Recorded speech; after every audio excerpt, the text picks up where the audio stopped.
Welcome back. These are the Olfa SCS-1 5-inch serrated edge stainless steel multi-purpose scissors, and they are almost perfect. Now, what I love about these is the size and the overall shape of these scissors. They're perfect for carrying around in a small pouch or pocket because the tip is not pointy compared to, let's say, the Klein Tools 26001, 00-1 rather. And I can do that no problem without it being painful. Then the weight of these are also quite low. They are actually less than half the weight of the Klein 2600-1s. Okay, now let's get the bad stuff out of the way right away, and that's the handles. Now these handles are actually made so that they are for right and left hand users. Okay, the plastic handles are made from a high impact ABS plastic. They do feel like a little brittle to the touch, like they do feel like they could easily break, but um, it has a ton of great reviews about how robust these scissors are. And I haven't seen anyone talk about how the handles have broken. It's marketed as a comfort grip, which couldn't be further thing from the lie, because I actually have seen the majority of complaints about this on the handles and how uncomfortable it is. Now, when I'm using this, I'm using it either like this or in a grip like this. And in that respect, it's fine for like small little tiny, you know, like tip cutting, it's fine. But when I try to hold it like this, right, and I'm cutting, it tends to want to veer off to the side there on my thumb. And when I try to fix it, it actually gets stuck on my knuckle. So it like, and you know, I don't have the biggest hands, and these aren't necessarily smaller holes.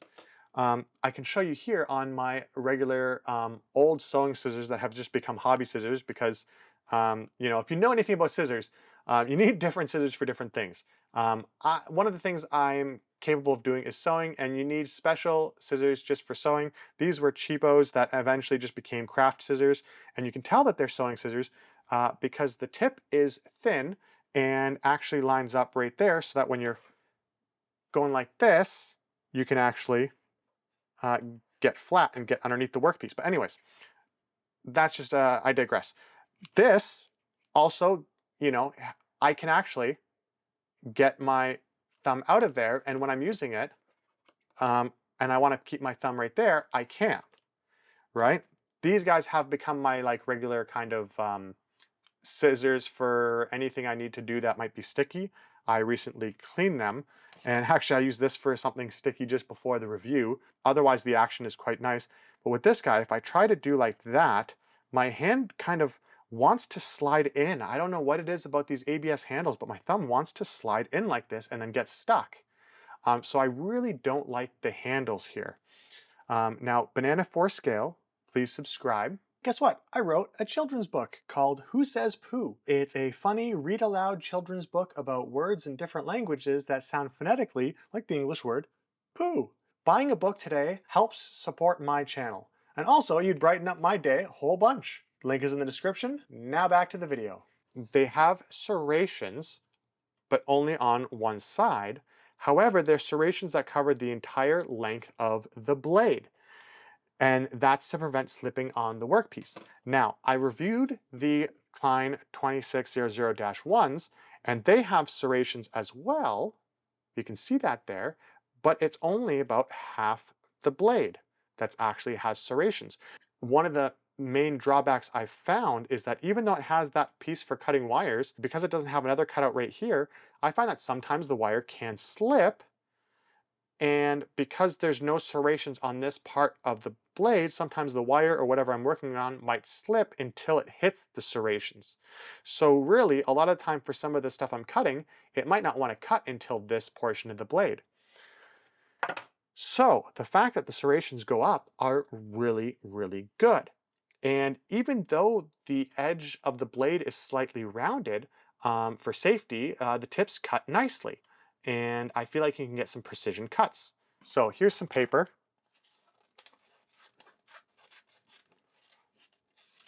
And the nice thing about this is that you can cut the full length of the blade, no problem. Here is some regular cardboard. You can see here.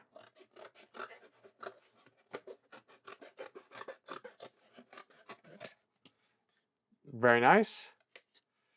And the tips cut just fine on that. The tip, this is through 2 sheets of paper, just using the very tip. It's cutting no problem.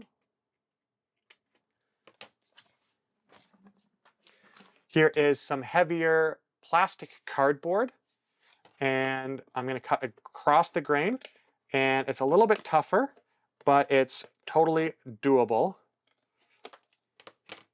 When you're cutting, whatever you're cutting, you can see sometimes the serration marks on what you're cutting. Now, here is some sort of survival paracord. It's not quite your typical paracord. And I'm just going to show you here.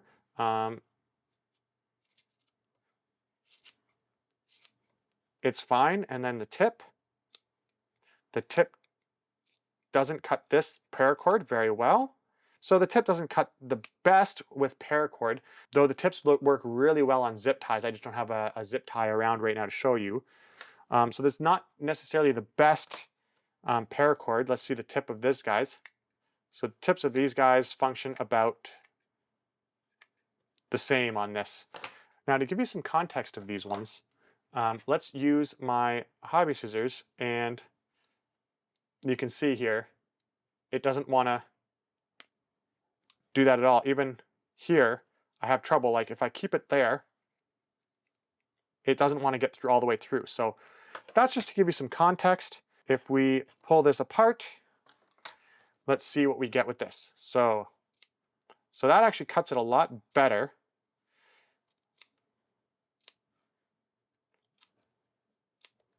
So that cuts it a lot better when the inside isn't out. And you can see these small, little, tiny, fine little guys. So maybe with the very tip, it does cut, but not the best. But it does cut this stuff relatively well.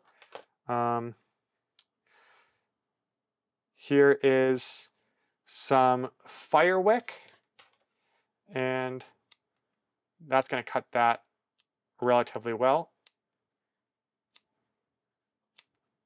Now the cutting does feel very smooth. It is very nice to cut with these. The stainless steel blades are apparently joined with an aviation grade stainless steel rivet, giving these scissors, quote, industrial cutting power.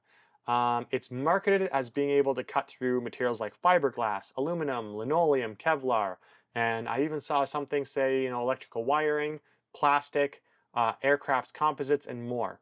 So I'm not sure that it can actually cut through some of those things, as it's just stainless steel, but it certainly will cut through quite a lot of things. Now, one of the things it said is wiring.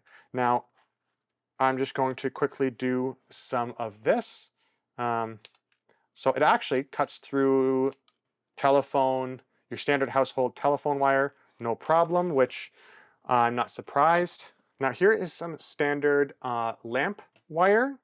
So it actually cuts through there. It requires a little bit of force. It's not gonna, oh yeah, it does it well enough. And I don't feel like I'm hurting these at all. Now here is 14 gauge copper wire, single strand. It does do it, though I worry about the longevity, it seems fine actually, but it does fling them quite a lot. Yeah, I'm not sure that this would be the best for this. I would stay away from thicker electrical wire. So I don't necessarily feel good doing that. For funsies, I'll try the 18 gauge galvanized steel wire, though oh yeah, I'm not even gonna try to force that. Like,